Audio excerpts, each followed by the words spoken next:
Sampurasun, hayu orang ngebedah salah sahiji kecap bahasa Sunda anu narik pisan, nyaeta abrul. Tos kantos ngadangu kecap ieu. Cik, kira-kira naonnya hartina? Hayu atuh, urang pedar hartina babarengan ayeuna.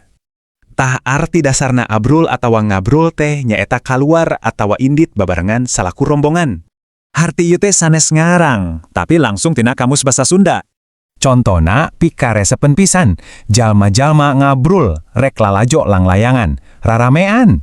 Jadi, ciri utamana teh kudu babarengan, jeung boga tujuan anu jelas tur sarua. Terus kumaha upami urang hoyong nyebatkeun rombonganana, sanes pegaweanana. Tah rombonganana teh disebut abrulan. Jadi, ieu ngarujuk ka sakumpulan jalmana. Dina kamus contona aya rombongan nu mulih ti kerja bakti, eta teh abrulan. Janten, nepi ka dieu urang tos gaduh dua, ngabrul pagaweanana, abrulan rombonganana. Tapi, aya deui, kumaha lamun kecapna dirajek jadi abrul-abrulan. Naon bedana? Tah ari abrul-abrulan mah lempang babarengan tapi teu puguh tujuanana.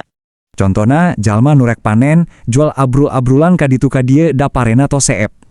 Jelas pisannya bedana, ngabrul mah puguh tujuanana, ari abrul-abrulan mah ente.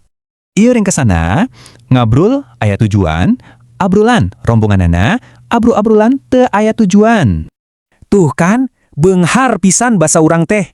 Cik, anjeun biasana ngagunakeun kecap abrul keur naon?